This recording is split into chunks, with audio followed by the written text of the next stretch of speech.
Boa noite.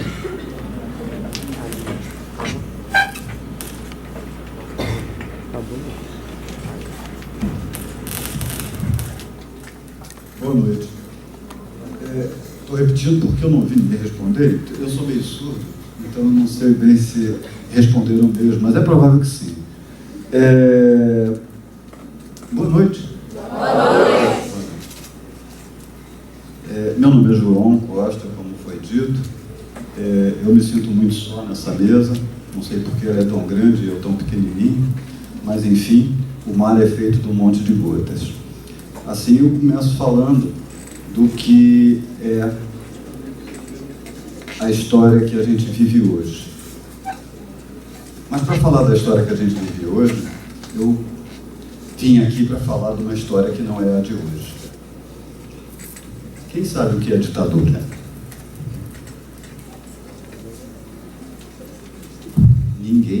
Ninguém sabe o que é ditadura.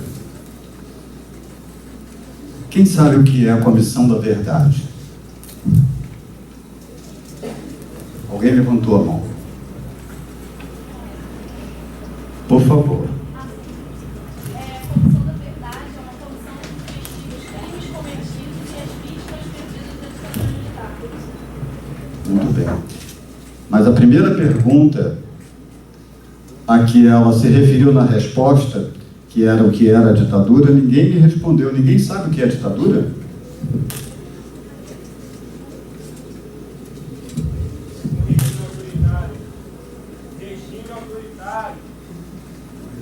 Um regime autoritário. E o que é democracia?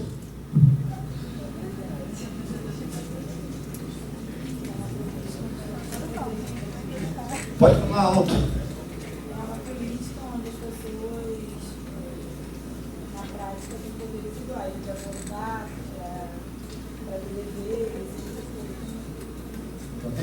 deveres. Só tem coisa boa no que você falou, né? Votar quer dizer transferir a sua responsabilidade para outro, não é isso? E ter direitos. Não, você não falou em direitos, você falou em deveres. É incrível isso, né? Parece que então a democracia é meio próximo da ditadura. Porque você, durante a ditadura, não pode ter vontade própria. Mas tem muitos deveres, senão apanha. Bom, vamos lá, tentar esclarecer isso. Eu acho que existem muitas democracias, muitas maneiras de ser democrático. E existe, dentre elas, a forma de ser democrático para ser autoritário. Aquela do só é certo o que eu digo e vocês aprovam. Isso é um problema muito sério na vida da democracia, na vida da liberdade, porque às vezes a gente vai encontrar falas que são exatamente assim. Eu transfiro para um terceiro elemento, fora de mim, a sabedoria, e é ele quem determina o que é certo e é errado. E aí, ai de quem não cumprir, né? Vai para o fogo do inferno. Estou falando de religião. Estou falando daquilo que para nós, às vezes, são os registros sagrados, que permitem várias interpretações. Estou falando da democracia, que é alguma coisa que está relativo a vários modos de pensar a liberdade.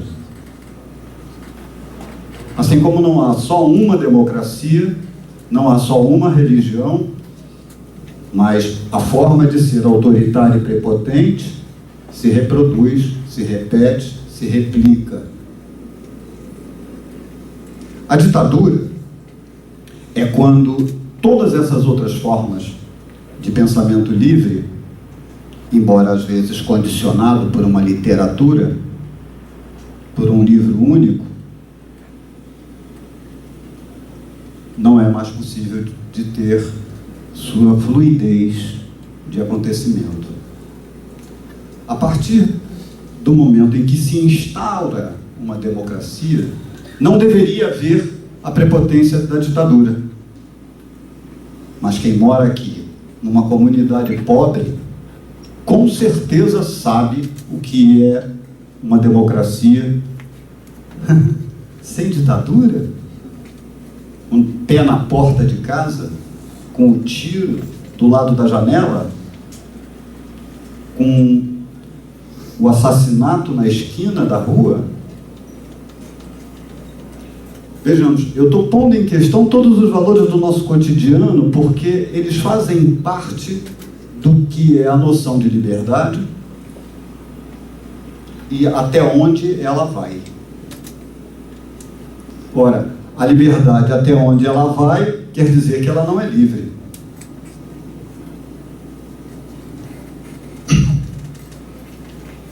Falar de ditadura hoje implica lembrar que nós já estamos no século XXI, que a vida se calcula aproximadamente por 365 dias a cada ano, e a cada 100 anos forma-se um século, e aparentemente muda-se tudo naquela cultura.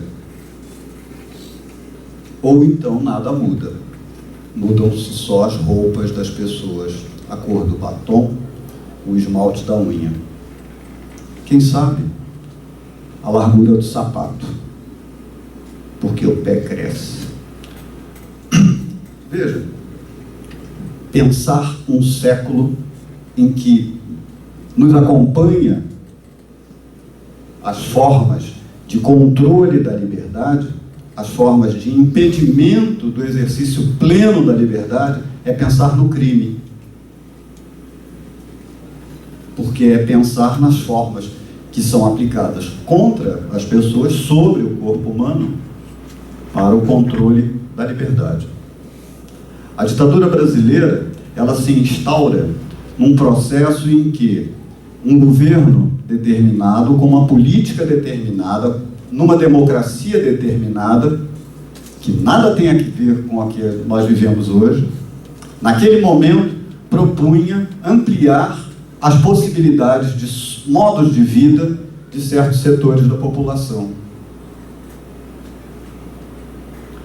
Ampliar a possibilidade de modos de vida de certos setores da população, naquele momento, afrontava os interesses de certos segmentos dessa mesma sociedade.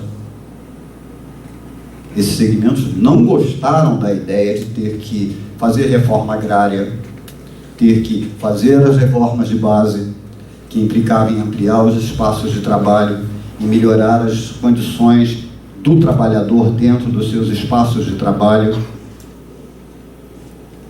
E, com isso, reduzir o poder e o limite dos que exercem o poder e ampliar o poder na base da sociedade. Não gostar disso, esses segmentos tinham nome, endereço e roupa. Mas os que gostavam também tinham nome, alguns tinham endereços, porque muitos não tinham moradia, e outros e usavam roupa também, porém diferente daqueles outros. Perceber as coisas desse modo levou a que, naquele momento, havia uma cisânia na sociedade mundial, chamado de Guerra Fria.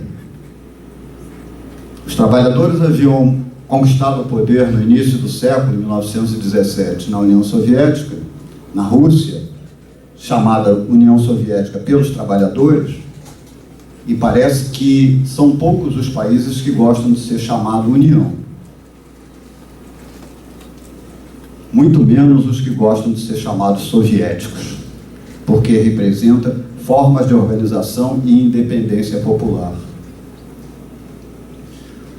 Nós temos os Estados Unidos, não é a União dos Estados norte-americanos, é a Federação dos Estados Unidos. Então, nós temos várias formas de organização da liberdade, e é disso que se trata quando a gente vai discutir ditadura ou democracia. São formas de organização da liberdade. Hoje a gente vê nas ruas os movimentos de ocupa. Não sei se aqui em Niterói alguma escola foi, aqui em Macaé, desculpem, alguma escola foi ocupada. 3. Quem era o líder da ocupação? Ninguém conheceu. Havia? Alguém que ia lá para estruturar a organização e o funcionamento. Era a pessoa que ficava assim como que entre vocês, articulada para ser o coordenador. Vamos lá, vamos ver o que está faltando com o Manuel. Pois bem, essa horizontalidade da forma de organização, ela só tem sentido por um motivo. A representação não é feita por transferência de responsabilidade. Cada participante da atividade é a autoridade sobre o que está acontecendo. E isso é absolutamente abominável, porque fica difícil de uma autoridade no poder se relacionar com os interesses desse movimento, porque já que não tem uma liderança, não tem um Zé Mané para a gente dizer é ele que a gente vai pegar pelo pé, como é que vai se desarticular esse negócio? E a maneira de dizer isso é, o que eles querem? É como se fosse um bando de malucos que não sabem o que quer, que se resolveram como formigas com fumaça no formigueiro, sair todas ao mesmo tempo e ocupar os espaços vazios. Alguém disse aqui que não tem espaço vazio, mas quando alguém ocupa algum espaço, ficou vazio por algum breve momento e passou a ser preenchido por uma outra ordem nacional. Trata-se disso. A ditadura não permite uma outra ordem nacional. A ditadura é o caminho para que essa outra ordem nacional não possa ser exercitada.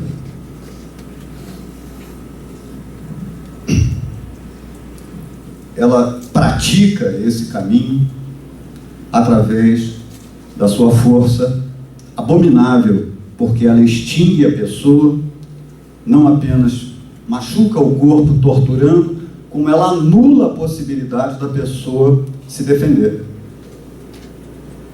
Eu trouxe um texto aqui de um romance recentemente lançado, que tem alguns depoimentos de algumas pessoas. Se vocês quiserem, em outra hora eu leio para vocês, para eu poder tentar dar continuidade aqui, para a gente ter tempo de vocês voltarem a falar, e eu gosto muito de ouvir vocês. Aliás, eu acho que é melhor eu ouvir vocês do que vocês me ouvirem, porque eu já estou ficando velho, então não tenho muita novidade para dizer. Assim são vistos os velhos. Bom, eu vou fazer 70 anos em breve. Minha juventude, minha idade de vocês, foi sob a ditadura. Eu, estudante como vocês,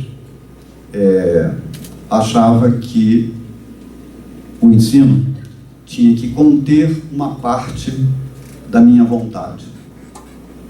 Eu não apenas estava ali para ouvir o que as pessoas me diziam, como eu achava que eu tinha alguma coisa para dizer para que eu pudesse entender e aprender aquilo que ali estava sendo ensinado para mim.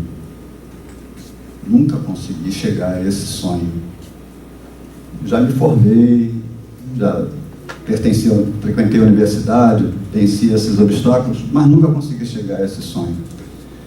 A não ser no dia em que eu comecei a aprender a escrever e a escrever o que eu tinha vontade de dizer sobre as coisas que eu escrevia, sobre as coisas que eu via, através da forma do meu escrever. Me tornei jornalista dessa forma, desse modo, porque vi na rua um dia, voltando da faculdade, o prédio da Bolsa de Valores, lá na Praça 15, no centro do Rio de Janeiro, sendo ocupado por interesses de investidores, por pessoas que achavam que tinha que se vender as ações para o capital internacional e grupos de pessoas que achavam que não devia ser daquele jeito. E, obviamente, a polícia, e em torno da polícia, em volta dela, como que para dar segurança à ação violenta dela, o Exército. Naquele momento, 1967, a crise da Bolsa de Valores tinha esses personagens e a Praça 15 estava ocupada por homens de terra, gente, unhas polidas, e alguns estudantes. Eu estava lá. Terminei aquilo e fui escrever sobre aquele assunto. Tão maçante, né? Tão esquisito, E eu descrevi o que estava acontecendo. Eu não sabia contar o que se passava dentro da Bolsa de Valores, nunca tinha estado lá dentro. Mas contei o que vi pelo lado de fora e quem eram as pessoas que do lado de fora estavam. Tornou-se um pequeno artigo que o jornal publicou, algumas linhas e tal, e eu que até então, por saber ler e escrever, fazia a revisão do texto, né, que o jornalista escrevia, passava na gráfica, era composto naquela época em chumbo, e aí o linotipista, que não era um jornalista, era alguém que sabia teclar, ele teclava numa máquina que, ao teclar a letra, ela era transformada em forma, numa placa de chumbo, e corria aquele chumbo derretido até compor a forma. E aí, então, isso virava um tablete sobre o que passava o rolo de tinta e aí imprimia a folha de jornal. Esse era o papel do linotipista. Como ele era só um teclador, ele errava às vezes. Então o revisor fazia a função de corrigir as letras que estavam faltando, marcava e eram em chumbo e ali eram aplicadas. E assim foi. Hoje o jornal não passa por esse processo mais. O linotipista é uma profissão que acabou.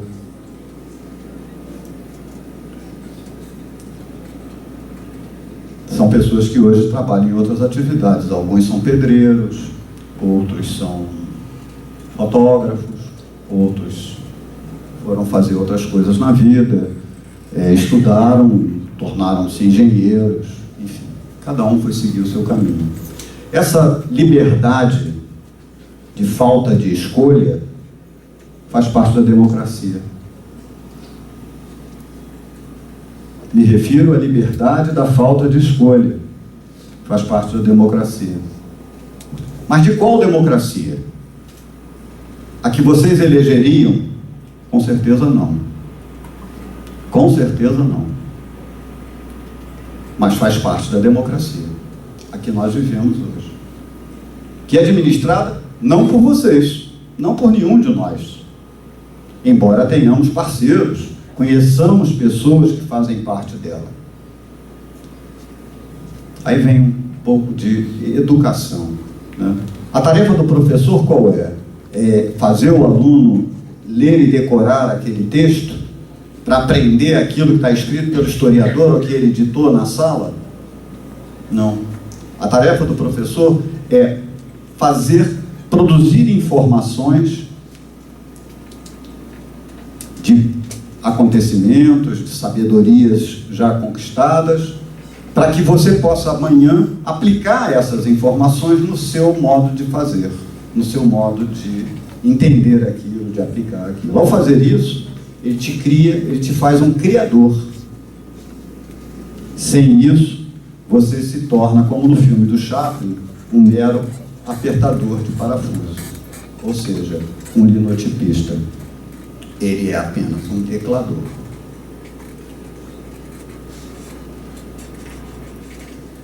Esse é um problema que nos alcança desde a origem do Brasil, né? Vocês lembram que o Brasil foi descoberto em 1500, na época em que o capitalismo se implantava no mundo através de uma forma que era de é preciso acumular riqueza para poder criar indústrias, para fazer máquinas, para criar indústrias, para poder aumentar o atendimento da necessidade de consumo da sociedade, chamado capitalismo primitivo. A exploração era feita da forma mais violenta possível. Como é que foi que se deu a colonização brasileira? Através da escravidão da mão negra. Ora, veja, nada mais bárbaro e primitivo do que isso. O escravismo como modo de produção já havia terminado lá no século VII, IX, né, depois de Cristo. Mas no século XV o escravismo foi reimplantado no Brasil. No século XVI, melhor dizendo, o escravismo foi reimplantado no Brasil e em boa parte da América Latina. Porque era a forma de acelerar a violência da extorsão e da acumulação do capital, para gerar ricos que vão produzir máquinas, que vão produzir indústrias, que vão arranjar emprego para os pobres que necessitam trabalhar para poder sobreviver. Isso mudou hoje, parece que não tem mais tantas fábricas daquele jeito, parece que a mão de obra escrava não existe mais. Mas você vê formas de concentração de poder que geram, que permitem a apropriação do trabalho alheio pela troca de um prato de comida. Você vê hoje formas da apropriação do trabalho alheio sem que a pessoa tenha direito de morar, tenha uma casa para residir. Mas você vê que essas pessoas então buscam uma alternativa para si e vão para os lugares onde mais conseguem, onde melhor conseguem viver e talvez um pedacinho de teto para morar. Chama hoje favela esse lugar. Nesse lugar a violência se realiza com presteza, com firmeza.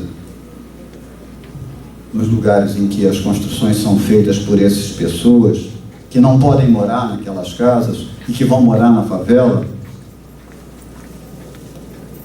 a ação da violência do Estado é para proteção. Ela não mete o pé na porta daquelas casas, como mete no pé da porta dos outros. Ora, veja, na época em que, do século passado, segunda metade do século, as ditaduras começam a ser implantadas não apenas no Brasil, mas em quase toda a América Latina,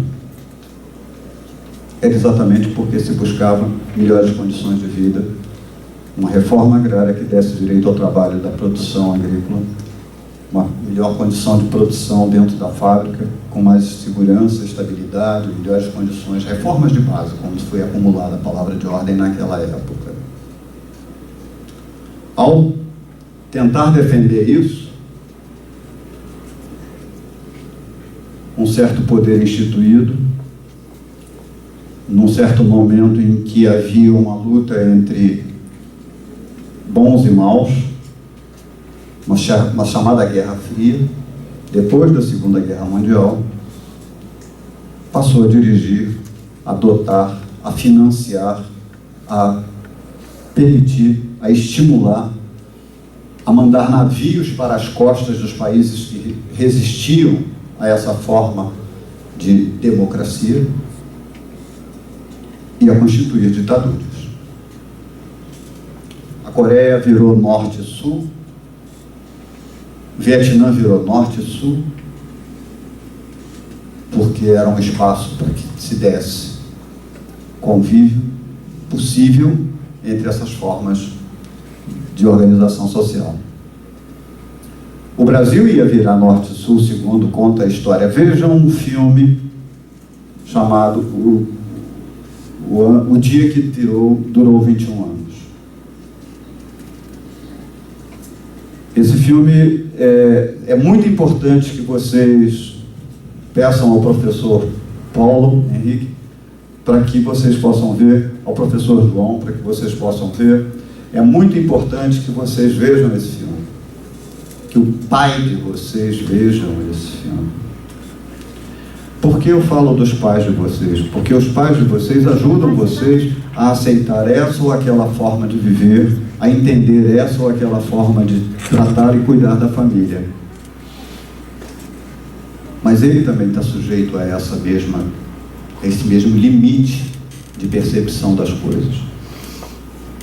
E é fundamental que também ele entenda o tempo que ele está vivendo para que ele possa, junto com vocês, pleitear a mudança. Senão não pleiteia. Senão ele vai preferir que a coisa continue tal como está. E aí não dá. Ele pode não entender o Ocupa na escola. Ele pode dizer, menino, você está prejudicando o seu próprio futuro, porque você está perdendo aula. E não vai entender o que significa a luta que está sendo travada naquele momento pelo Ocupa. Ele não vai espancar você como a polícia espancava, não vai torturar você como a polícia torturava durante a ditadura. Mas a polícia vai ameaçar você de outras formas. Se não diretamente através da polícia, indiretamente através da milícia, que é uma outra forma da polícia que o Estado não combate, por isso ele se beneficia dela, ou através da violência, que não chegou a se instituir, mas que em alguns lugares chegou a ocorrer, do próprio movimento social do tráfico, ir lá tentar acabar com a baderna. Então, a violência instituída do Estado também tem vários degraus de poder. Não apenas o oficialmente legal. Isso é uma herança da ditadura. A ditadura não agia apenas ilegalmente por ser inconstitucional, por ser um golpe no Estado democrático de direito em que um presidente foi eleito. A ditadura agia por formas indiretas, usava todas as polícias, todas as formas de ação policial, militar, de reprimir. Eu acho que eu estou tentando costurar vários momentos através de uma fala que vai permitindo raciocínios. Eu posso me alongar demais e falar demais. Eu prefiro que vocês comecem a implicar com a minha fala continuada e me façam perguntas. Eu assim prefiro. E aí eu vou tentando conduzir o raciocínio de outro modo. Senão eu vou falar, já estou falando há mais de 10 minutos. Daqui a pouco parece que eu sou a principal pessoa dessa sala e quero crer, tenho certeza que não sou. Eu quero começar encerrando esse raciocínio que eu fiz, agradecendo a vocês, a presença de vocês, agradecendo ao professor Paulo Henrique, que foi um dos organizadores desse processo, agradecendo aos professores que estão aqui presentes, aos que falaram antes de mim, e dizendo que sem vocês isso aqui seria impossível e não teria nenhum sentido. E eu não falei da Comissão da Verdade. É verdade. A Comissão da Verdade, ela surge num contexto em que o grupo Tortura Nunca Mais, do Rio de Janeiro, através do qual eu estou aqui falando, representando ele, eu estou aqui falando, ele surge em 1985, após o final da ditadura. Por que ele surge nesse momento? Porque se a ditadura foi, simbolicamente, aquilo que eu expus aqui, ou seja, o impedimento da luta para que transforme a sociedade e se conquiste novas condições de vida, é claro que aí havia comunistas, havia anarquistas, havia socialistas, havia tudo o que na sociedade mundial estava presente nas formas de organização humana. A Guerra Fria implantada lá fora não permitia esse tudo aqui dentro. Ao não permitir esse tudo aqui dentro, a forma que ele encontrou para impedir que esse tudo aqui dentro se mantivesse foi buscando a eliminação das pessoas que não aceitavam pacificamente a presença dos militares no poder, nas condições em que eles se colocaram, dando um golpe na Constituição, no presidente eleito, através das armas, e assim impondo interesses, projetos econômicos que não eram aqueles que o presidente eleito pretendia implantar. Se houver alguma semelhança entre o que eu estou falando a respeito daquela ditadura dos anos 60 do governo do Estado brasileiro, com o que se passou recentemente no Brasil, preservem-se apenas algumas semelhanças, porque há muitas diferenças. Eu estou lançando questões para que possa ser indagado por vocês, para que a gente possa falar sobre isso, aprofundando tanto as semelhanças quanto as diferenças. Nós assistimos ontem a cassação de um cidadão que era potencialmente o vice-presidente da República Brasileira, embora nunca tenha sido eleito para isso. Ele era o presidente da Câmara dos Deputados, da Câmara Federal. Esse cidadão, que deflagrou um processo de impedimento da presidente eleita, não é? Obviamente ambicionava os seus louros. Por isso ele também parece que ontem, eu não assisti, mas parece que ele até andou dizendo alguns desaforos para o presidente que ele fez chegar ao poder, um do qual eu não gosto de falar porque há muito que temer. Essa situação que nós vimos assistir ontem, eu acho que aqui não resta ninguém que tenha algum desacordo com relação ao afastamento daquele cidadão corrupto, famoso, histórico. Ele não acumulou o dinheiro que tem nos bancos, com os quais ele financiou a campanha do impeachment. Ele não começou a juntar esse dinheiro ontem. Nem é só da Petrobras esse dinheiro. Ele montou uma empresa na qual ele aparece apenas como beneficiário dela para acumular mais de 30 milhões de dólares. Dinheiro que ele usa e que ele um dia, provavelmente, se a justiça for feita, vai ter que devolver ao povo brasileiro, porque de fato não era dele. Nesse ponto ele não mentiu. Então, acho que, enfim, são algumas provocações que a gente pode construir, assim, para lançar uma discussão. Eu sei que vocês têm muitas coisas a perguntar, senão daqui a pouco vai estar todo mundo dormindo, que nem aquele rapaz que está ali, que já cochilou. Ele está do lado de cá, eu olhei para lá só para não denunciar o cara. Puxa vida. Vamos lá. Vamos às perguntas. Bom, gente, E eu vou falar da Comissão da Verdade, porque eu sei que virá uma pergunta sobre isso. para iniciar as perguntas, pode levantar a mão, perguntar, e também terão papéis com a Mislene e a Beatriz. Quem quiser, tiver vergonha de falar, pode escrever, que a gente pergunta. Pode começar, gente.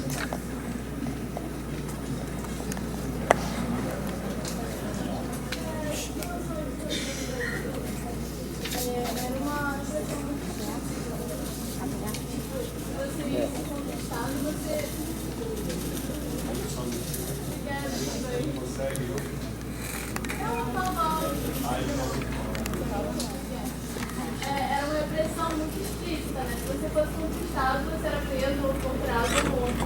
E hoje em dia essa repressão é menor, assim, ainda tem a repressão da polícia, muito só, só que é menor. Você acha que essa repressão se dá de outro jeito, tipo, liberdade, você vê liberdade como um conceito subjetivo, porque antes a gente não tinha liberdade física. A gente não tinha liberdade para falar as coisas, era uma liberdade explícita. E agora a gente não tem liberdade, como por exemplo, pela mídia. A gente não tem liberdade porque a gente não recebe informação o suficiente. A gente não tem uma liberdade mental, informacional. Você acha que isso acontece? Isso é um tipo de repressão? Legal, gostei disso que você falou. É um modo como eu nunca tinha pensado essa questão. Mas é verdade o que você falou. Isso não só é uma dessemelhança ao período entre a ditadura e a democracia, como é uma semelhança entre o que é a ditadura e o que é a democracia. Vou tentar falar desses dois aspectos. A dessemelhança é porque o processo ditatorial era que, quando você levantava a voz para falar naquele momento em que o Estado foi ocupado pelas Forças Armadas com o objetivo de silenciar os protestos, de impedir o andamento daquele projeto político, ele então te identificava, te procurava, te prendia e queria saber quem eram seus amigos que pensavam como você, e por isso ele te torturava. Se você tivesse a coragem de não falar, podia ser morto. Mas se você falasse, você, além de humilhado, que todos seriam, como todos foram, você possivelmente seria morto também, para não reclamar depois. Bom, o mesmo direito de expressão e de organização, hoje, você vê limitado. No entanto, a mesma deficiência de informação você tinha nos dois estados. Então, diabos, por que mudou? O que mudou? Para que mudou? Não é? Mas essa mesma pergunta a gente pode se fazer a partir do momento em que, vamos pensar, reeleita a presidente Dilma, a campanha eleitoral parece, só quem lembrar, né, de como foi o processo, ainda bem que vocês todos têm a lucidez do presente. Começou um processo, a campanha parece que não foi interrompida depois da eleição, né? Logo em seguida veio o questionamento das eleições, depois foi um novo pedido de contagem de votos, depois foi um novo pedido de dizer que a crise era maior do que a que tinha sido apresentada durante a campanha, depois veio um processo de que houve mentira na campanha, já que a contagem dos votos não pareceu que tinha sido falsificado, já que o processo eleitoral não teve provas de que foi burlado, enfim. Então chegou-se a essa... Bom, mas tem uma crise, né? E a partir daí, então, iniciou-se uma acusação à presidência de que ela tinha que ser impedida. Até que se encontrou um possível fato, não é? Que foi resultante de um processo em que o Congresso não aceitava as políticas encaminhadas pela presidente, os projetos apresentados por ela, travava aquilo, aprovava algumas coisas, rejeitava outras, alterava outras, e por fim surgiu uma possibilidade de que a contabilidade, olha, veja, não é a política do governo, não é a ação governamental, mas a contabilidade, antes de concluir o ano, apresentou a possibilidade de uma diferença de números que, se continuado daquele modo, no final do ano chegar a uma diferença deficitária da contabilidade do Estado. E assim realizou-se o impedimento. Esse impedimento não tem prova criminal. Diz a Constituição que para haver impedimento tem que ter um crime cometido. O Collor de Mello foi preso porque tinha um crime cometido. Vocês talvez não lembrem, vocês eram muito crianças à época, mas teve um cretino do motorista do presidente que disse, não, esse Fiat é dele. Era um Fiat Elba, que tinha entrado lá pela conta de uma pequena propina, a menor de todas que ele recebeu. Aquilo devia ser sujeira de chiclete no sapato dele. Um Fiat Elba. Ele que é colecionador de carros chiques. Até hoje, aliás. Já teve recolhidos e devolvidos novos carros chiques que ele adquiriu recentemente. Bom, então lá havia crime.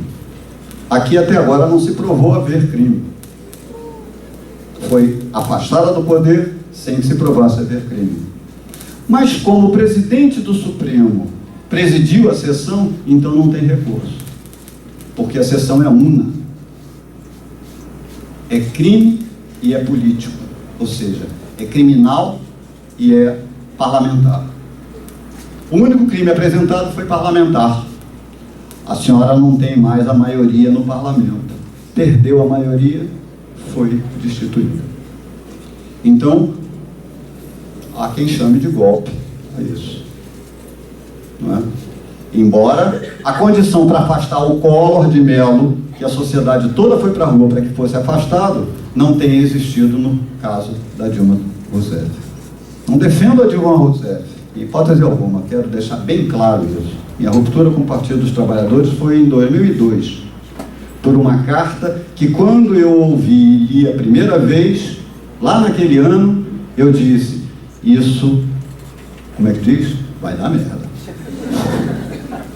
Assim não vai dar certo. Porque não dá para você denunciar durante anos que o sujeito é corrupto, que o sujeito desmontou o Estado, como o Fernando Henrique fez o Estado mínimo, não é? E que os controles do Estado vão desaparecer, porque foi o que ele desmontou no Estado, não é? E a corrupção, portanto, o negócio do capital é a corrupção. O capital não negocia se não houver corrupção. Eu vou tentar dizer como. Quanto é que ganha alguém? Alguém aqui trabalha? Não me refiro aos professores, mas mesmo eles. Vamos lá. Não é? O salário de vocês é justo? Você pode protestar? O que está sendo perdido nesse intervalo entre a injustiça do salário e a impossibilidade de protestar? O que está sendo perdido aí? A sua liberdade, a integridade do seu trabalho. Então, é sob esta forma que o salário se transforma em propina, porque ele cala você. Mas se você pode protestar, a liberdade. Essa é a grande questão. O capital não funciona sem corrupção. Ele corrompe valores, não apenas numerários, não apenas dinheiro, porque ele paga desigualmente para homem, para mulher, para homem, para homem, para mulher.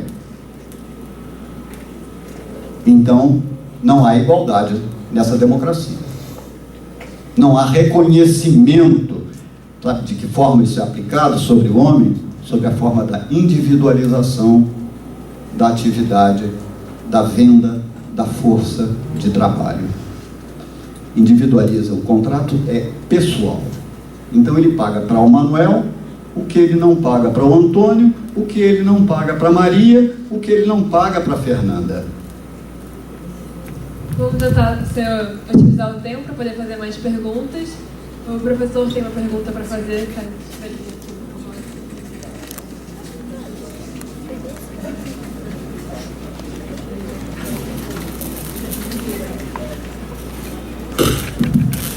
Assim, uma das grandes questões que tem relacionadas à ditadura, e aí eu vou puxar a questão para o Tortura Nunca Mais, é sobre a punição aos torturadores, sobre a punição àquelas pessoas que, de certa forma, colaboraram com todo aquele processo.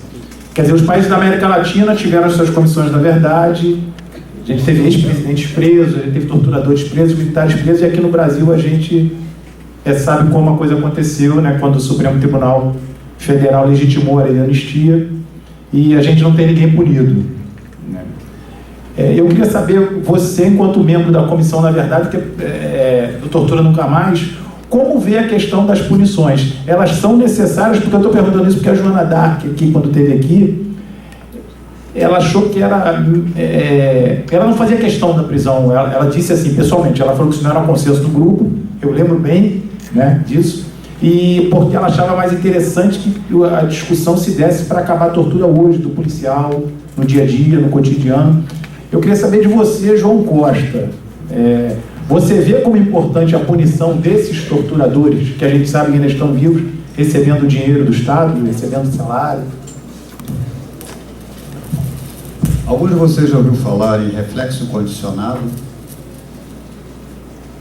Vocês já ouviram falar do cachorro? Todo mundo tem cachorro em casa, gato, bichinho, né?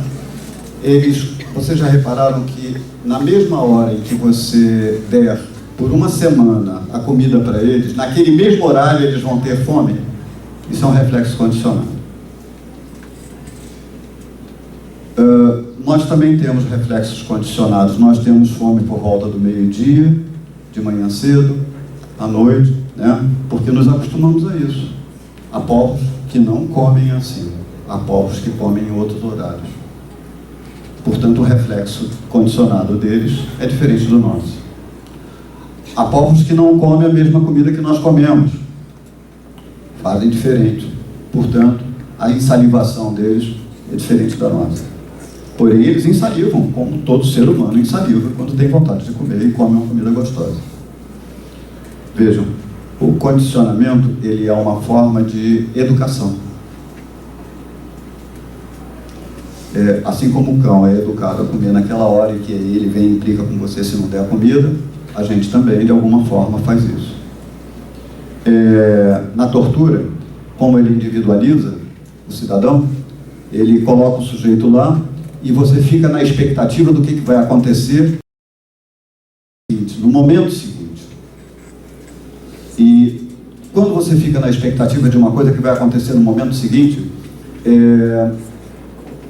todos os seus sentidos se voltam para tudo que se passa em torno de você naqueles determinados momentos, até chegar ao momento seguinte que você tanto anseia, que você tanto teme, que você tanto não sabe o que vai ser. Todos os elementos desses momentos de antecedência vão se gravar na sua memória e no seu corpo como um reflexo condicionado. Eu vou ler aqui uma coisa. Foi por causa do barulho das chaves, lembra-se como o companheiro entrou sacudindo o molho de chaves? Isso é de uma pessoa que se desesperou e entrou numa crise e que resultou posteriormente na sua busca pela morte, diante de um momento em que recebia no exílio um amigo que estava chegando para um jantar que os exilados faziam em comum. Lembra-se de como ele balançou as chaves e entrou sacudindo o molho de chaves? Todos os presos e torturados conhecem muito bem o que se passa no porão, com algumas variações, é claro. Todos sabem, nem tudo é falado ou dividido, porque a vergonha e a miséria são tantas, perdemos tanto de nós mesmos, que somos obrigados a reter, a conservar alguma coisa, apenas para nós. Pode entender isso? Sei que sim. Sei que pode entender. Eu tive uma crise por causa do barulho das chaves. Parece inacreditável, não é? Mas foi tão somente pelo barulho das chaves. O pesadelo maldito não tem fim. Ao ser presa, recebi na cela onde estava, um pouco antes da tortura começar, uma estranha visita. Um homem, ele se disse médico, tirou minha pressão e perguntou se eu era cardíaca ou sofria de alguma doença. Acho que te contei isso, não foi? Ele era médico. Então, ele não percebia como eu estava fragilizada? Se fosse realmente médico, por que ele não me protegia? Não são obrigados, por juramento, a proteger a vida? Não. É verdade. O canalha avaliou a minha capacidade para suportar a tortura mais violenta. Maldito, 1000 vezes maldito. Sob um capuz que fedia a sangue coagulado e a sofrimento, fui levada para a sala roxa, pisoteada e serviciada. 1000 vezes. Você sabe? Então os choques elétricos. Meu corpo nu, molhado, as descargas cada vez mais intensas. Eu me desintegrava, a bexiga, os esfíncteres, nenhum controle. Isso não pode estar acontecendo. É um pesadelo. Eu não estou aqui. O filhote do jacaré, com a sua pele gelada e pegajosa, percorria o meu corpo. Eu tinha já te falado do filhote de jacaré? Não? Havia também uma cobra. Gritavam: puta tem medo de cobra? Puta tem medo de cobra? Tem medo de cobra, sua vaca? Meu Deus, eu tenho pavor a cobras. Pavor. Perdi os sentidos e desmaiei. Aquilo, porém, não acabava nunca. No segundo dia fui levada, sempre aos xingamentos. Vaca, puta, galinha, mãe puta. Você dá para todo mundo, vai gostar disso. E colocaram na minha vagina um cabo de vassoura com um fio aberto enrolado. E deram um choque. Evacuei, urinei, menstruei. o meu corpo inteiro vazou. Desculpe-me, não é sobre isso que eu quero falar, é sobre as chaves. Isso é uma tortura, isso foi uma sessão de tortura descrita por uma companheira que está viva, que é nossa companheira no grupo Tortura Nunca Mais, relatada nesse livro, que trata de um assunto de um outro companheiro que suicidou-se na Alemanha.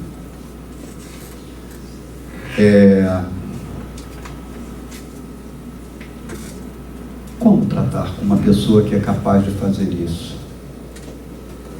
A primeira atitude do grupo Tortura Nunca Mais, e assim ele se formou, foi porque, na época, em 1985, o governador Brizola, recém-eleito, ela nomeou, a pedido de um deputado com quem ele fez uma coligação,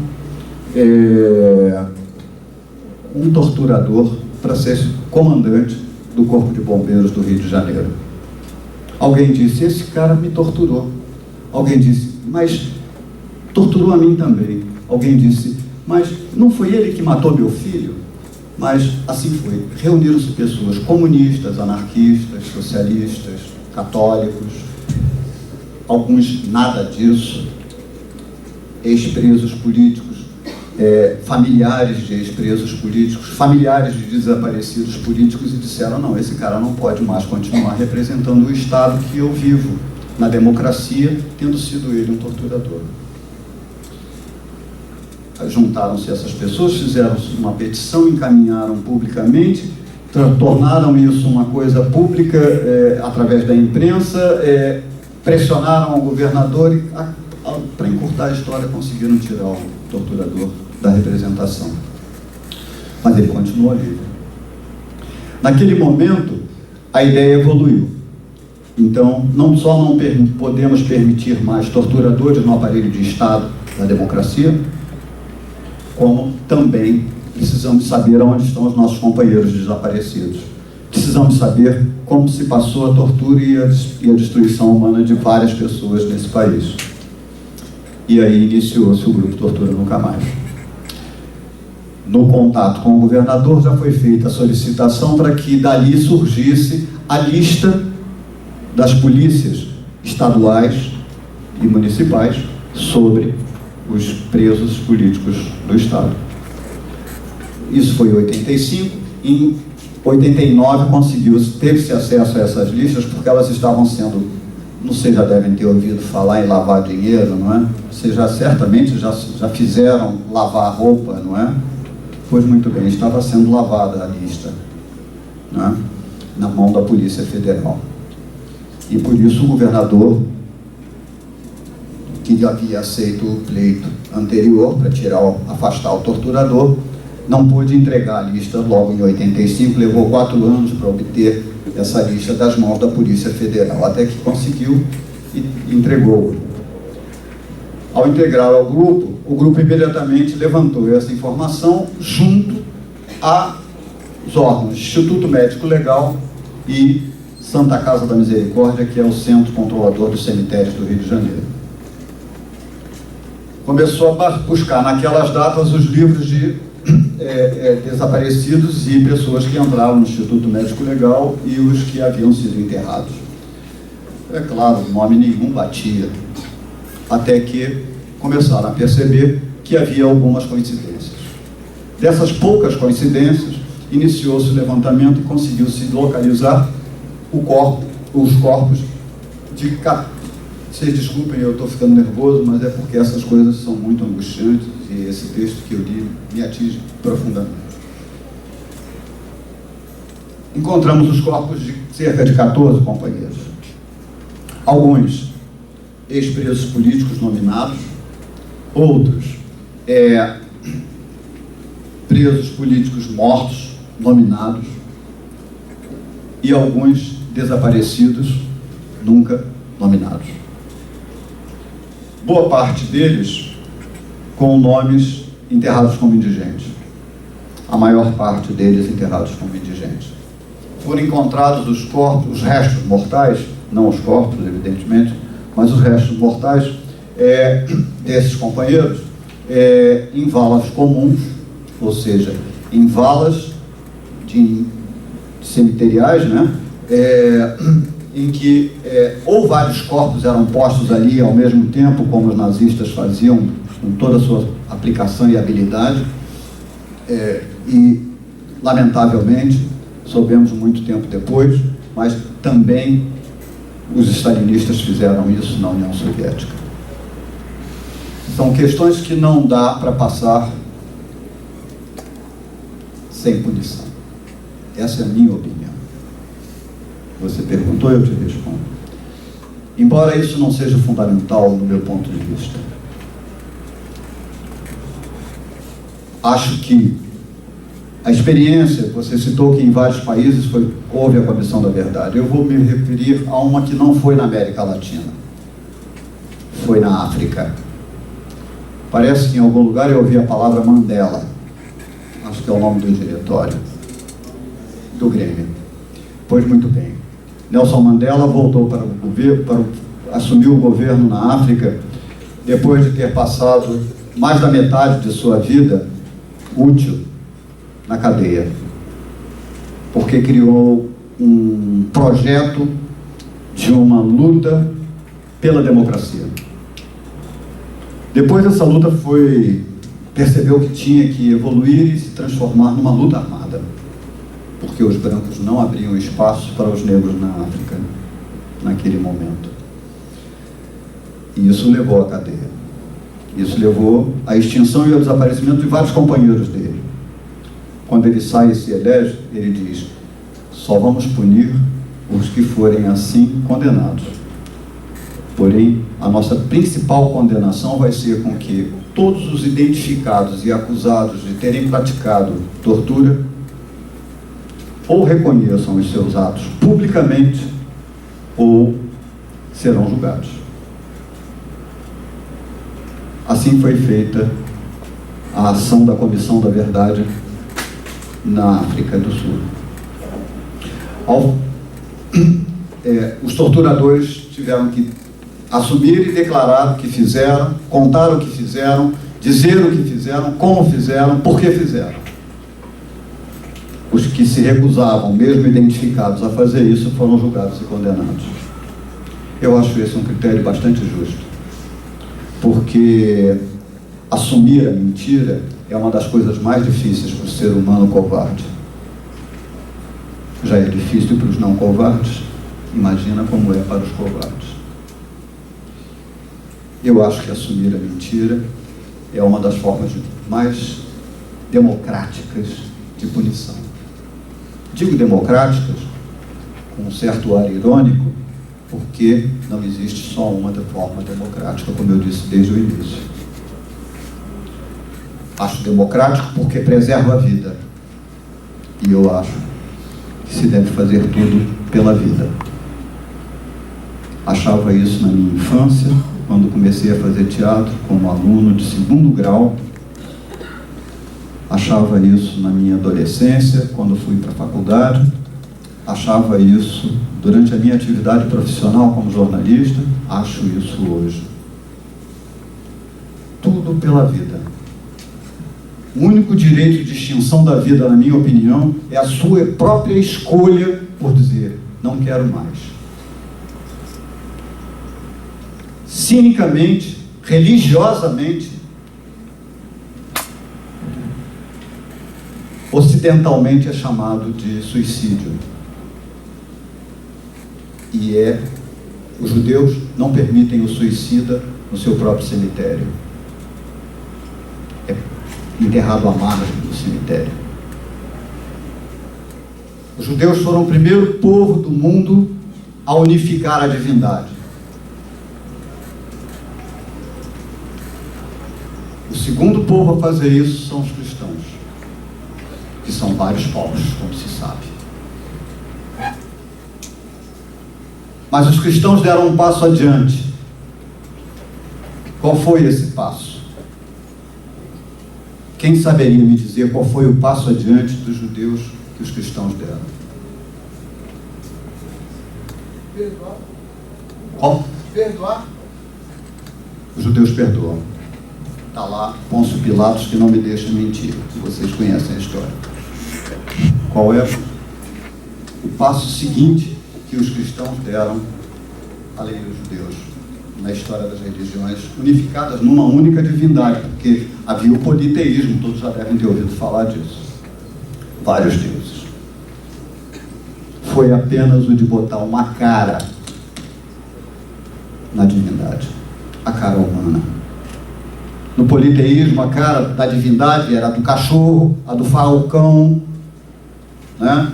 A da árvore, no candomblé até hoje é assim, a pedra, a água, a lua, o sol para os índios, né? Isso é o politeísmo, são várias divindades.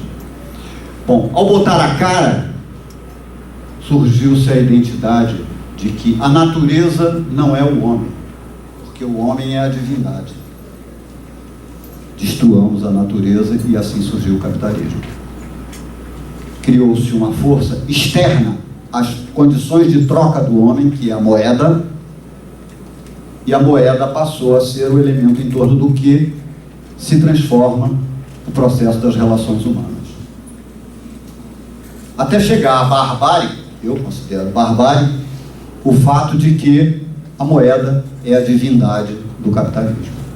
É o mundo contemporâneo unificado na globalização. Aí a falta de emprego aqui no Brasil, no Rio de Janeiro, em Macaé, não é apenas um fenômeno de Macaé, é um fenômeno do Japão, da China, da Coreia, da África, da América Latina.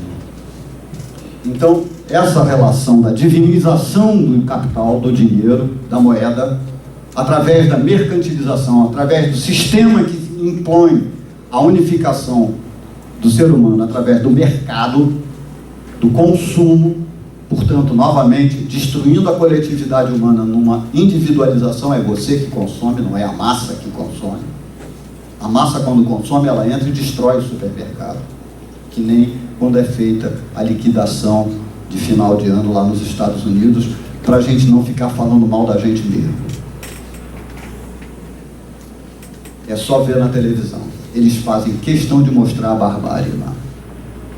E a gente fica aqui igual um idiota querendo comparar com aquela, se fazer passar pelaquela cultura. É preciso que a gente entenda que a relação, que a vida humana pertence ao homem e não ao capital. Que a vida humana pertence ao indivíduo, e se há uma coisa que se tem que individualizar, é isto, e não ao poder econômico, não a uma ditadura do poder militar, que tortura desse jeito, a uma ditadura do capital, que tortura do jeito que todos vocês sabem como vivem. Então, é esse meu ponto de vista. Estão perguntando qual é o nome do livro sobre os relatos da tortura. Vai ser difícil encontrar esse livro. É um livro que foi publicado por um autor mineiro, de Minas Gerais, chama Sérgio Mudado. Mudado é o sobrenome dele. Chama-se A Chama e o Vento. Ele conta a história do suicídio de uma companheira. O nervosismo me leva agora a não lembrar o próprio nome dela, mas é Maria do Carmo. Não vou saber, desculpem. Na Alemanha. Ela, depois de torturada, tão barbaramente quanto esse depoimento que eu li aqui, ela, depois de torturada, ela passou a ser acompanhada por todos os sentimentos condicionados que resultaram do período em que ela ficou torturada durante quase 7 meses. Ela foi trocada por um dos embaixadores sequestrados no final dos anos 70, e ela entrou num processo depressivo. Essas emoções confusas começaram a se repetir nos sonhos dela. Ela tinha medo de dormir. O sono é uma parte essencial da nossa vida. Ela, enfim, nessa circunstância acabou escolhendo parar de ficar dormindo com esse pesadelo por mais tempo. E jogou-se na frente de um trem numa das estações de Varsóvia. Como eu falei, eu sou Letícia, sou ex-aluna do CAP, sou hoje formando em professor, né, no ITRID, e meu primeiro contato mais forte com a ditadura militar, com a história da ditadura militar, foi no CAP, foi através do teatro, e hoje na formação de professores eu estou estudando sobre isso de novo. É um contato muito raso, né, as pesquisas que a gente tem na internet, e nessa sexta-feira agora foi até apresentada uma peça de novo sobre isso, e assim, a gente enquanto aluna, né, porque é uma turma basicamente só de mulher, a gente se sente muito afetada, né, com as situações que aconteceram, a questão das torturas, como aconteceram, os exemplos de tortura que se teve. Então eu estava aqui, quando você fez a leitura também, eu estava imaginando, você viveu e você é membro do Tortura Nunca Mais, e eu estava imaginando como é assim para você ter vivido tudo isso e ter esse contato próximo e diário com toda essa situação. É como você acabou de me perguntar, é a mesma emoção. Quero dizer isso mais claramente. A vida ocorre aqui e agora. O tempo que a gente tem para trás, já vivido, é como o mesmo tempo que você tem para trás, já vivido na sua própria vida. Esse tempo, ele sempre vai interferir no seu aqui, agora. Você ficou nervosa quando perguntou. Você é uma pessoa nervosa? Não é. Bom, algum momento você já deve ter querido falar e alguém disse, cala a boca, nega. Esse tempo se apresentou no momento em que você falou. Por isso você ficou nervosa. Isso que eu chamei anteriormente de reflexo condicionado, a psicanálise vai chamar isso de uma forma mais complicada, mas no fundo é a mesma coisa. É disso que a gente precisa se libertar quando deprime, quando fica triste, quando não tem coragem de ir lá e enfrentar o problema, sua frio nas mãos antes de dar o beijo na boca do namorado. É a mesma coisa, porque a gente é censurado sexualmente desde que nasce por essa cultura. Beijar é pecado, trepar é pior ainda, e daí para diante cada vez mais pior. Então é o seguinte, a vida ocorre aqui e agora. Eu tenho milhares de traumas, vocês já me viram aqui perder a lembrança do que eu queria dizer, enfim, é um deles, né?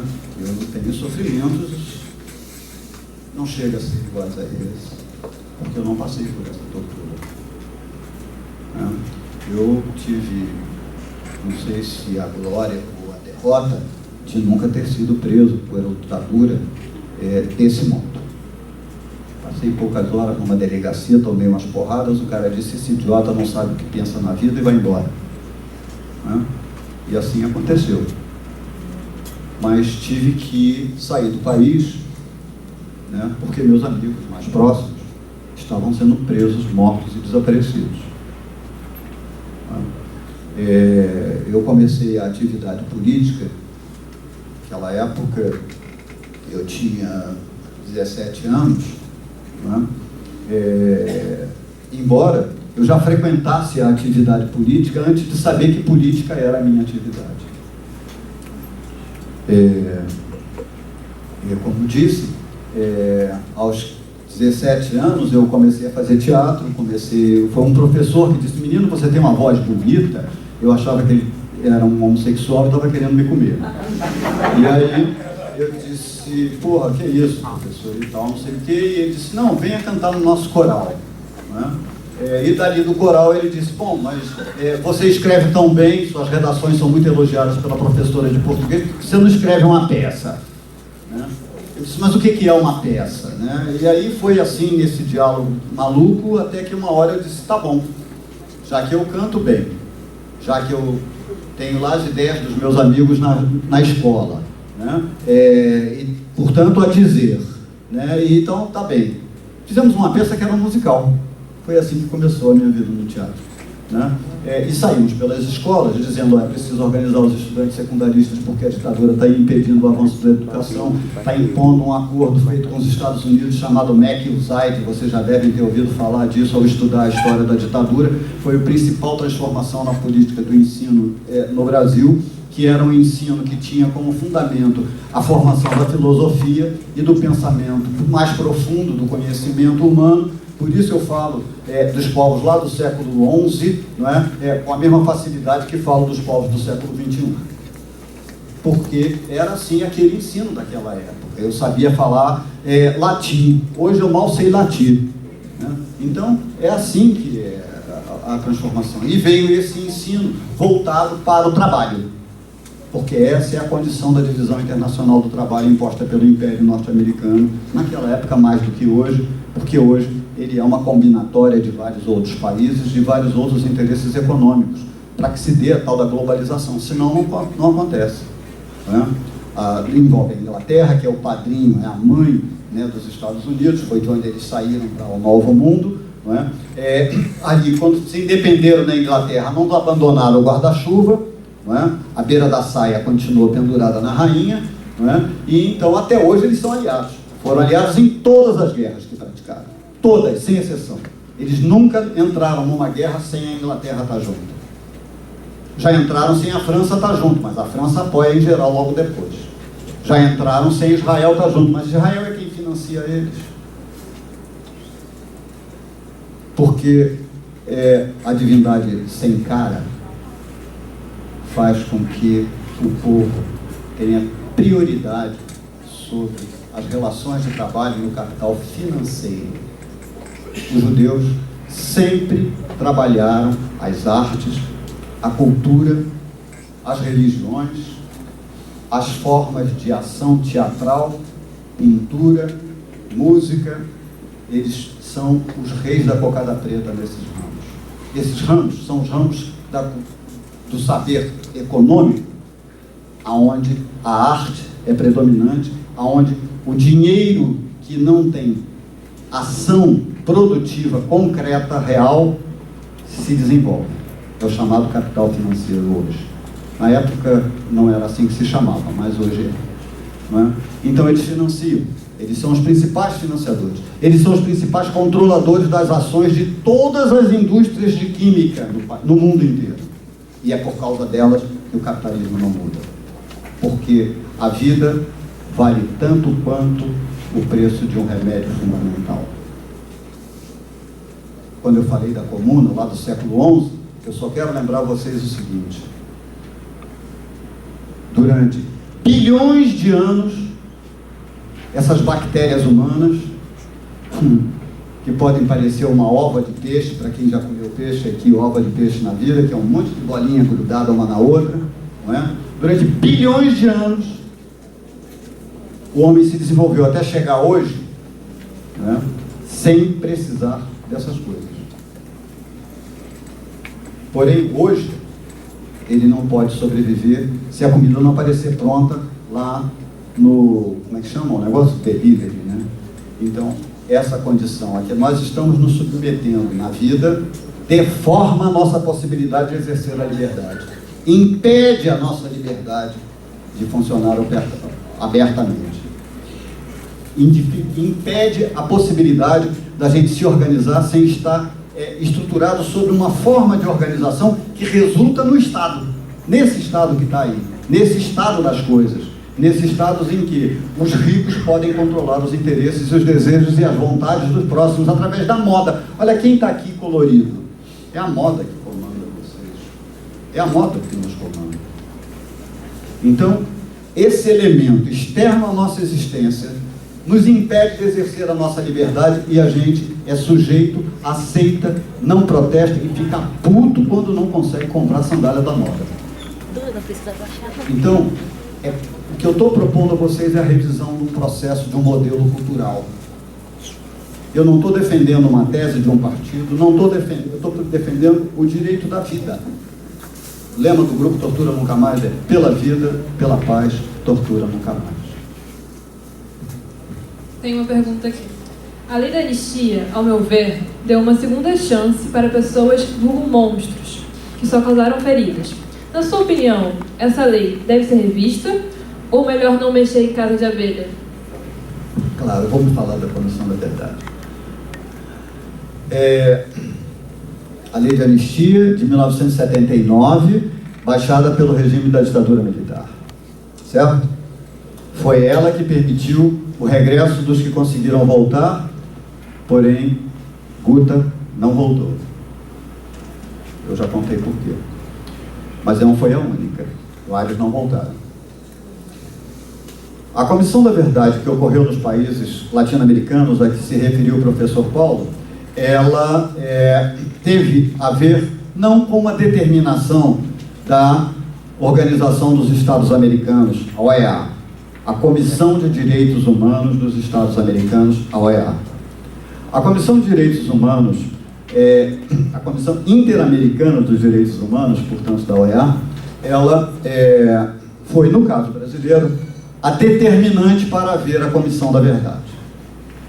Até então, embora várias iniciativas tenham sido tomadas por vários governos, nenhuma delas chegou ao ponto de apontar, assim, induzir que ali pode ser que tenha um ovo da serpente dentro da ditadura militar. Bom, como nenhuma conseguiu fazer, nunca a ditadura militar foi questionada, embora todos tragam no coração que a ditadura militar é uma merda. Foi uma merda e continua sendo uma merda porque, desculpem a expressão, porque ela está presente até hoje, como vocês sabem melhor que eu, porque vocês vivem, e eu já falei disso, de como vocês vivem, que não tem liberdade. Porque nossa liberdade é administrada pela nossa submissão ao desejo do mercado. Mercado de consumo, obviamente. Mercado de produzir, obviamente. Porque a gente não pensa como acabar com essa coisa, essa roda viva que nos leva a acordar de manhã, a que pensar o que vai botar na comida, já no café da manhã, no almoço, no jantar, a botar na escola o filho, a poder andar no ônibus, a poder comprar a televisão, a comprar o que a gente quiser consumir. Essa condição, essa roda viva que nos mantém submissos à condição da exploração do capital, que eu chamo de corrupção, que é a condição, acabar com a corrupção é acabar com essa sacanagem. Desculpem a expressão mais uma vez, porque é insuportável essa forma de funcionar. E temos que pensar isso. E cada vez mais, eu pensei na minha época, vocês estão pensando na época de vocês, os filhos de vocês pensarão amanhã. E é isso que é fundamental. Percebe? Porque, do contrário, a gente não vai ter uma solução para esse problema. E a gente precisa encontrar uma solução para esse problema. Não é apenas reproduzindo os interesses dos ricos que a gente vai continuar feliz na vida. Porque essa era uma outra condição. Não é? Lá na época do Império, quando a Comuna se reuniu e derrubou na Bastilha o reino e degolou todos os príncipes e todos os reis, não é? Que ficou famoso como um momento simbólico da Revolução Francesa, o grupo que já tinha acumulado algum dinheiro na vida, não é? Chegou e disse: epa, se esse treco continuar, eu vou ser o próximo. E aí deu o golpe. Napoleão Bonaparte foi o grande sintetizador desse primeiro golpe. E saiu, e a maneira dele de conduzir a paz dentro da França, sabe qual foi? Fazendo guerra no mundo inteiro. Quem estudou história sabe disso. Ao fazer guerra no mundo inteiro, ele arranjou emprego e trabalho para todos os famintos da França, à custa de extermínio, não só de franceses, mas também das populações em volta. Bom, essa condição, ela é a condição que se reproduz até hoje. Mas o modo criado pelos ditadores para não serem punidos, além de trazer o capital internacional para a dívida brasileira, como vocês também na história já devem ter estudado isso, não é? Foi o período em que o país esteve mais em dívida, mais do que durante o Império, né, colonial, né, foi dizendo: olha o seguinte, a gente vai botar uma pedra em cima disso, que foi feito sempre com venda nos olhos, ou de quem era torturado, ou de quem julgava os torturados, porque os juízes naquela época, os juízes militares, botavam túnica no rosto, viravam a cara, botavam um biombo na frente para os que eles iam condenar não verem a cara deles, porque sabiam que futuramente o ato deles seria cobrado pela sociedade. A lei da anistia foi feita para isso. Ela é a lei do silêncio. Esse silêncio, ele até hoje predomina, embora a nossa Comissão da Verdade. A lei da anistia foi a lei do silenciamento do que houve durante a ditadura e de todo o processo das liberdades históricas no Brasil. A lei do silêncio, ela se reproduz desde as famosas guerras lá do sul do Brasil contra o Oribe Rosas. Ali, o povo negro, pobre, indígena, foi carregado para a guerra como bucha de canhão e morreu aos borbotões até a vitória final, que foi quase que acabar com a população do Paraguai. Então, até hoje, a justiça daquele período nunca foi feita, mas foi ela que fundou a honra e a dignidade do Exército Brasileiro. Foi quando o tal do Duque de Caxias agiu assassinamente pela primeira vez. Então, essas condições se reproduziram agora. Eles precisavam esconder e ocultar, embora lá não tenha havido a anistia, aqui era anistia para eles, em primeiro lugar, em segundo lugar para os demais, e em terceiro lugar a não anistia para o que eles alegavam, está escrito na lei, que tinham cometido crimes de sangue. Mas os crimes de sangue que eles cometeram já estavam anistiados. Os crimes de sangue que porventura tenhamos cometido e cometemos, esses jamais foram anistiados. No entanto, essas pessoas precisavam se proteger, precisavam não ser amanhã reconhecidas na rua. O movimento do escracho, que vocês já devem ter ouvido falar, feito por um setor do PT, não é? É preciso que não seja mais pertencente a um setor do PT. É preciso que seja do setor de toda a sociedade, como os ocupa, de toda a sociedade. Porque é um espaço que está aberto, esburacado, sem que seja ocupado por ninguém. E ora, disse aqui uma pessoa que falou antes de mim que não existe espaço vazio, mas há muitos espaços vazios. Espaços que a sociedade precisa ocupar, mudar a história desses espaços. E a lei da anistia é uma delas. Porque a lei da anistia foi justamente ela que tornou a Comissão da Verdade uma farsa. Porque a Comissão da Verdade se serviu apenas... Bom, é preciso aqui fazer um breve parênteses.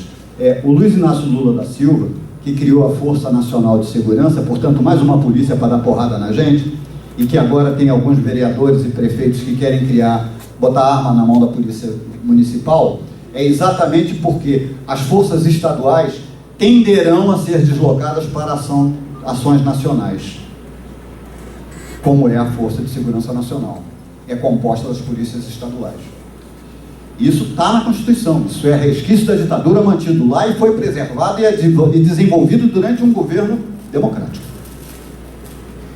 O governo Dilma pegou esta mesma realidade e transformou... Bom, deixa eu concluir o raciocínio do período Lula. A questão o Brasil foi condenado a partir de uma petição do Grupo Tortura Nunca Mais, junto com um movimento advocatício de direitos humanos, que é internacional, CEGIL, não é? Que decidiu o seguinte: estamos reivindicando, pleiteando que sejam julgados, condenados ou não, isso é uma questão que a justiça vai resolver, os torturadores no Brasil. Não é? A justiça brasileira não abre mão para isso, baseada na lei da anistia. Pois muito bem. Então vamos aonde? Vamos à OEA. Lá, na Comissão Interamericana de Direitos Humanos da OEA, o Brasil foi condenado em 2010 a ter que não só reconhecer, registrar, garantir, assegurar, produzir as formas de resgate das condições de cidadania daquelas pessoas, inclusive os desaparecidos políticos, porque tudo começou por causa deles. E a petição feita inicialmente era apenas para os cerca de 180 companheiros desaparecidos na guerrilha do Araguaia.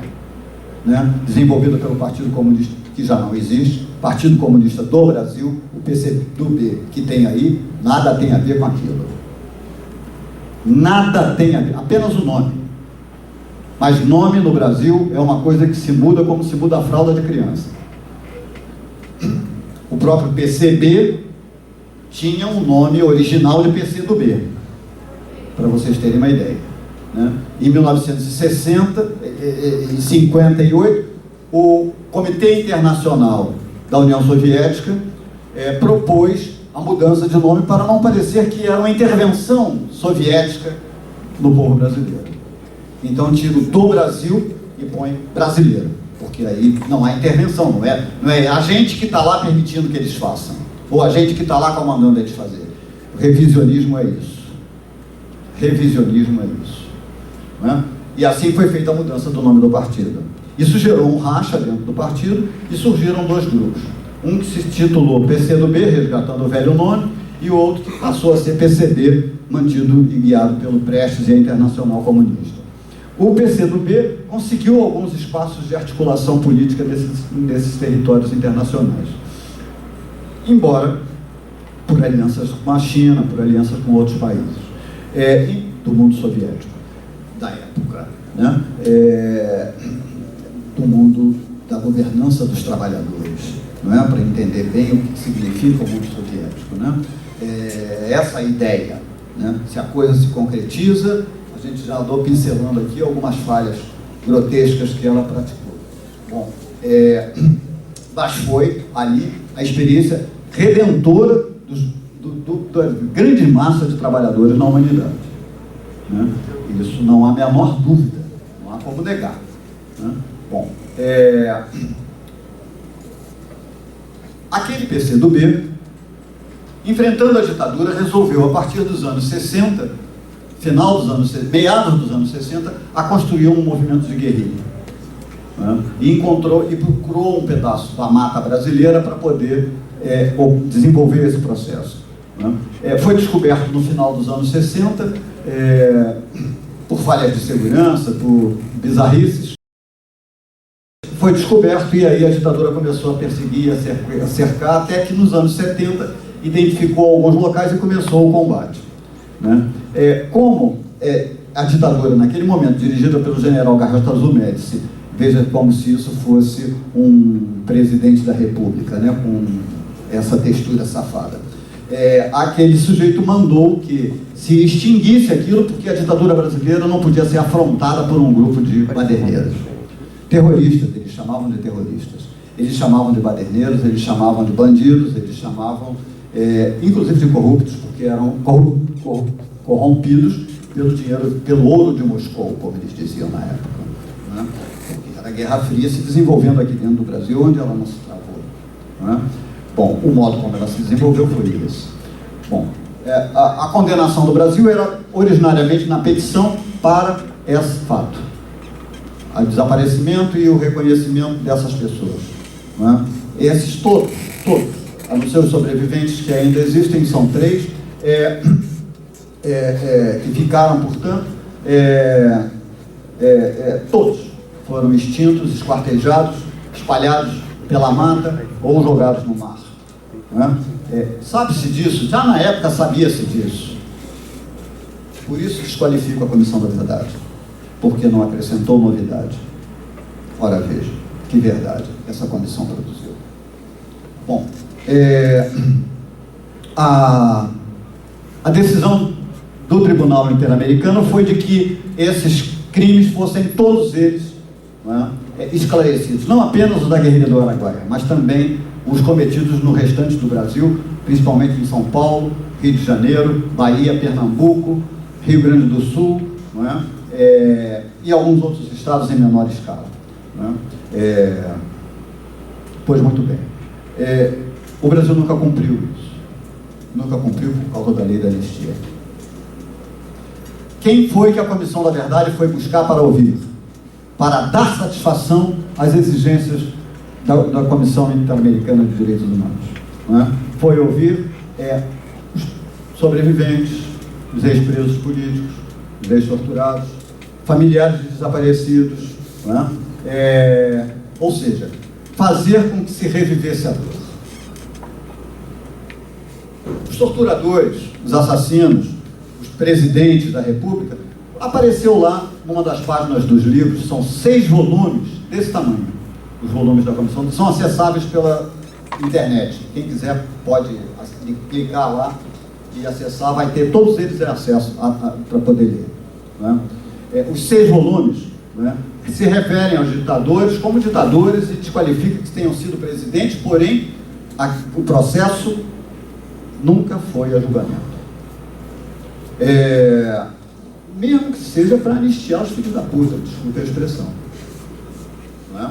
Mesmo que seja. Bom, nunca foi a isso, por conta da lei da anistia. Foi embargada no Supremo Tribunal Federal e nos tribunais militares e nos tribunais superiores por conta da lei da anistia.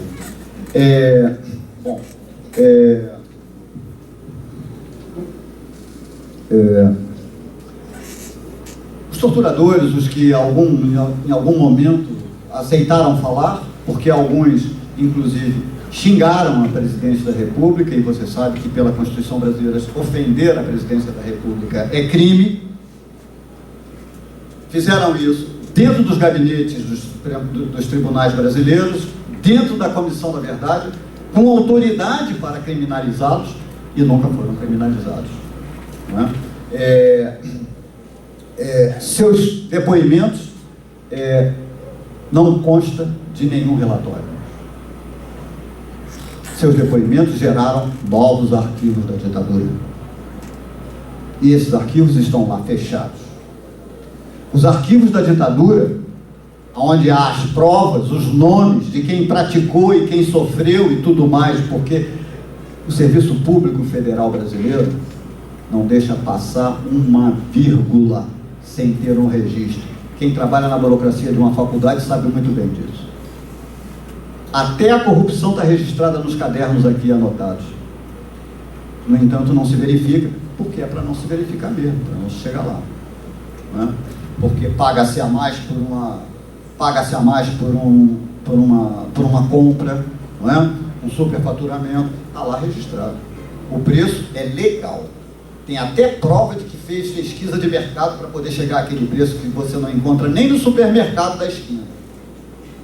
Porque se for procurar no supermercado da esquina, é metade, a terça parte, não é? Nunca o dobro. Então, essas questões são essenciais, né? Para que a gente não perca de dúvida, não perca de vista o campo da corrupção dentro do sistema capitalista. Desculpe. Mais alguém tem alguma pergunta? Pode fazer. Esse pé na sua mão ainda é aquela? Não, é outra. É outra? Pode fazer. Pode fazer.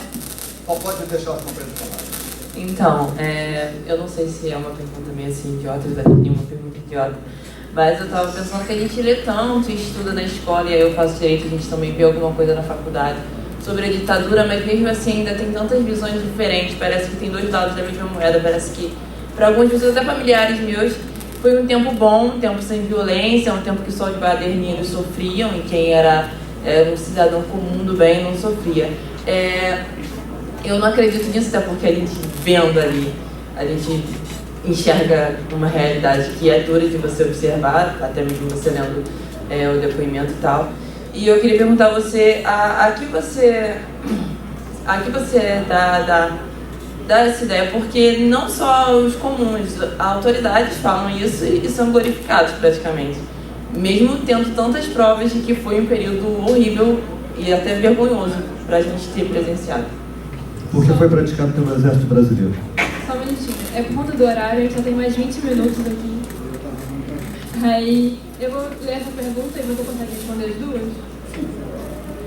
As torturas nos porões durante a ditadura ferem no fundo da alma de todos aqui nesta sala, creio eu. Mas vemos, por exemplo, o Capitão Nascimento torturando mulheres e adolescentes após subir a favela. Na sua opinião, a mídia ajuda um pouco ou muito para que isso seja considerado normal? Até que ponto somos influenciados pelo que vemos na TV? Bom, a pergunta já respondeu a própria pergunta, sem dúvida. Eu só queria colocar o seguinte sobre essas questões. Primeiro, concluir que a Comissão da Verdade teve o brilhante e importante papel de não incluir no seu relatório final, não é, alguns capítulos, alguns capítulos do tomo, não é, dos 6 tomos, não é, aonde ela faz relatórios de análise, não é, atacando a questão da ação dos militares contra os índios. Houve muita chacina de índios.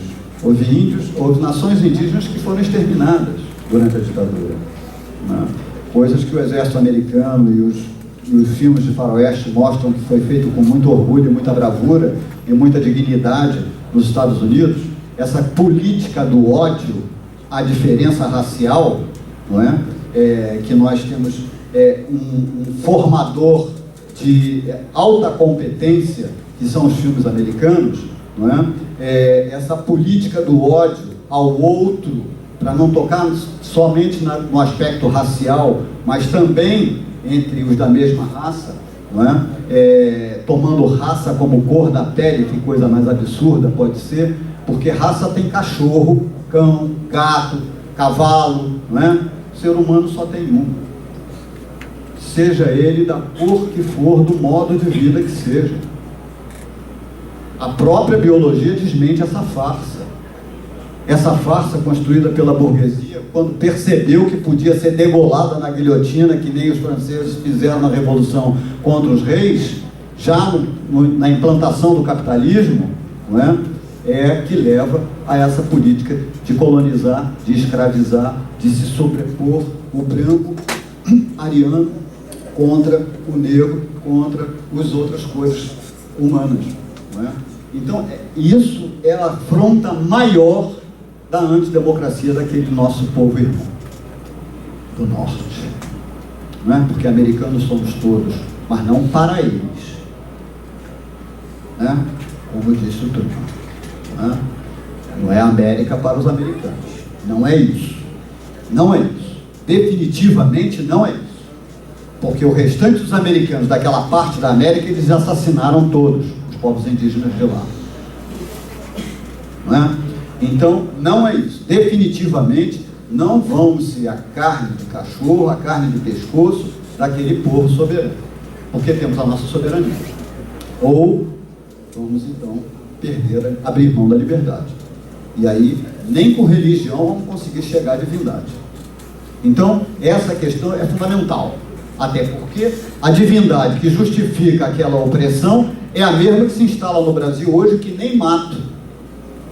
Desculpe a quem é protestante, né? A quem vem da cultura daquele senhor alemão, né? Que resolveu divergir da briga que havia entre o Papa de Roma e o Papa do Oriente. Então, essa ruptura que levou ao surgimento do protestantismo foi a forma de adaptar, ainda que reclamando contra o mercenarismo, o uso do dinheiro dentro da Igreja Católica, porque os papas de Roma vendiam pedaços da roupa de Cristo. Imagina, Cristo foi um só, né? A humanidade tem alguns milhões de pessoas. Aquela porra daquela roupa coube para dividir em pedacinho para todo mundo até hoje. Bom, mas aí os protestantes criaram um outro dízimo, não é? Criaram o dízimo: se você quiser construir sua casa, você vai me dar aqui um pedaço do seu tijolo, você vai comprar de mim isso, não é? E assim vai. Ou seja, o mercenarismo gerou a concepção da justificativa do capital. Existe um professor alemão chamado Max Weber, não é? Que escreveu sobre isso da forma mais magistral que se conheceu na história da sociologia. Eu me formei nesse diabo dessa função, dessa teoria, e olha, digo para você, ela só serve para fazer pesquisa de mercado, para poder enganar os trouxas, né? Na verdade, né, o que Weber, que foi um dos poucos que produziu conteúdo, porque o outro sociólogo chama Karl Marx, mas aí dele a gente não deve falar agora para não ficar afrontando as bruxas, né? Veja bem, que eu acho que vocês devem ler também, né? Embora seja um teórico do período do confronto da luta de classes, não é? Um período de lutas que esclarece filosoficamente a questão da dignidade e da liberdade, não é? Mas que pertence a uma etapa do capital que hoje talvez já não se configure da mesma forma que naquela época. É nesse sentido que eu me refiro a possíveis limitações naquela leitura, mas acho ela necessária e fundamental para a compreensão da história da humanidade. Muito do que aqui falo está lá nos livros dele, né? Porque foi o cara que conseguiu passar em todos os aspectos os arcos da civilização brasileira, desde a origem da família e a propriedade do Estado, privada do Estado, que é um dos seus primeiros livros, né? Até a divisão internacional do trabalho e chegar à conclusão de que o capital, quando associasse a parte da produção de estradas, usinas, hidrelétricas, o grande capital das obras públicas pesadas, com um outro capital, que é o capital bancário, né, e fazer o capital financeiro, que é a hegemonia do que a gente vive hoje. Bom, concluindo, acho que eu até dei uma derivada maior do que pensava aqui, mas a mídia, exato. Bom, a mídia é o que vem a substituir os tanques na rua hoje. A mídia é o que faz com que os tanques não precisem vir para a rua hoje, né? Porque a hora em que os tanques precisarem vir para a rua novamente, será uma guerra. E é muito forte, até por conta da violência do que foi, não é? A presidente Dilma, ao receber o relatório final da Comissão da Verdade, dizer que a lei da anistia continuava em vigor no país, não é? Essa mesma lei da anistia, que foi, sob outro aspecto, sancionada pelo presidente Luiz Inácio Lula da Silva, deixada na covarde passagem de dezembro para janeiro pelo presidente Fernando Henrique Cardoso, não é? Em cima da mesa da presidência para ser assinada, que era a que transformava em possibilidade de mais de 100 anos de silêncio para manter fechado os registros da ditadura militar, não é? E o Luiz Inácio da Silva assinou, não é? Era de 15 anos, aprovada formalmente para 25 anos. Fernando Henrique fez com que isso possa ser duplicado e replicado. Vai há mais de 100 anos. Então, essa brincadeira faz com que a Comissão da Verdade seja uma farsa. Porque os arquivos da ditadura nunca foram abertos. Com verdades ou com mentiras, se é uma comissão que esclarece a verdade, tal como foi exigido pela Comissão da Corte Interamericana de Direitos Humanos, tem que ser aberto. Tem que ser aberto, não é? Senão não saberemos a verdade. Sempre haverá uma farsa. E quando eu me referi ao relatório final, eu quis dizer que naqueles capítulos em que se fala sobre a chacina dos índios, sobre a violência aplicada pela destruição de toda uma categoria de profissionais do trabalho, que eram os profissionais metalúrgicos dos portos, né? Os marítimos. Esses cidadãos que eram profissionais tais como são hoje os profissionais da Petrobras no Brasil, tinham essa qualificatória, não é? Porque eram os profissionais que garantiam ao Brasil a qualidade do comércio internacional que o Brasil fazia na época, não é?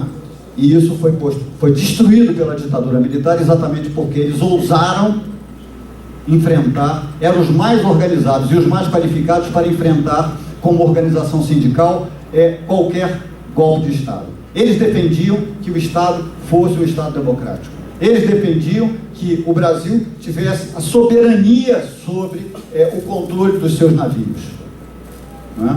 E não mais essa vergonha que é importar navio velho, navio já sucata, norte-americana, francesa ou, desculpem, mais uma vez, lembrando dos camaradas de Israel, né?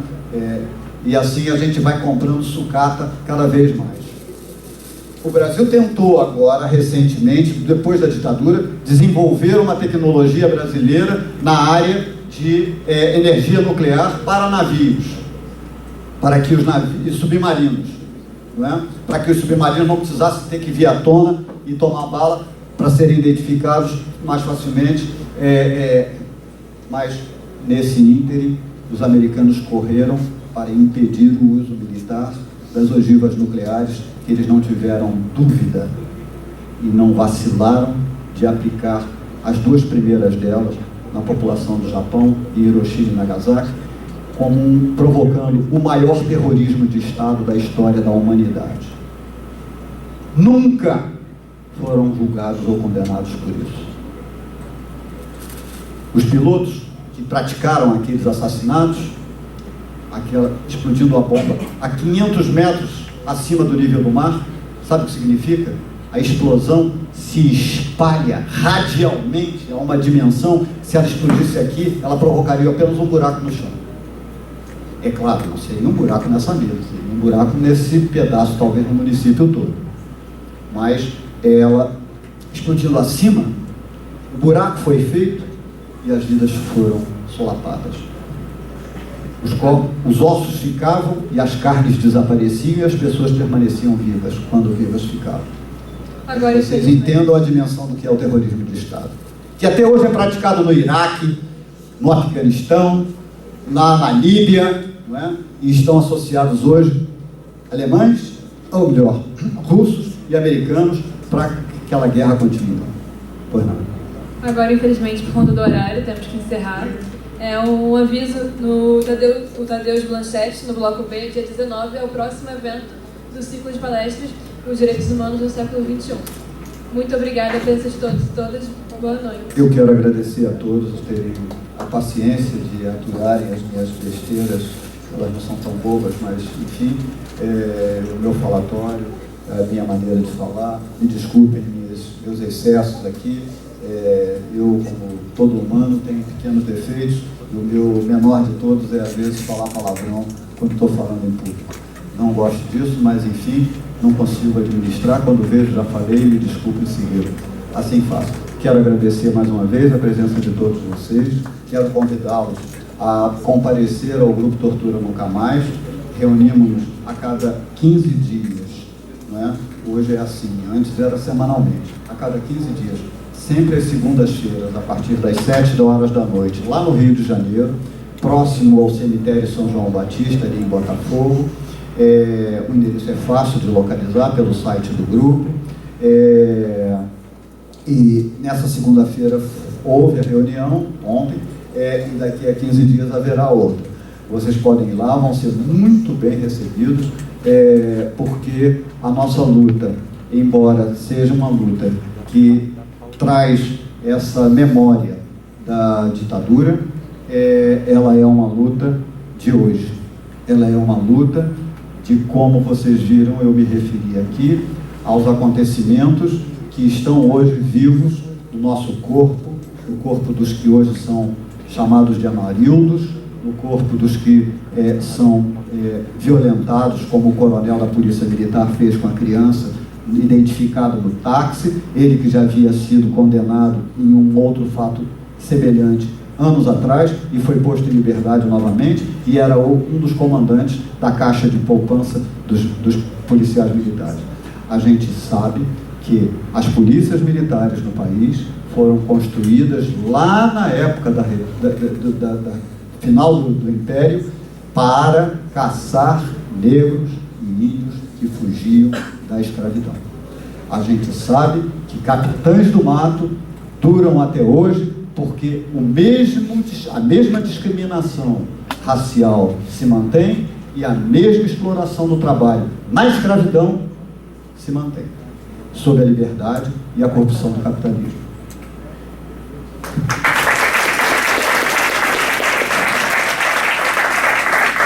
Muito obrigada pela presença de todos.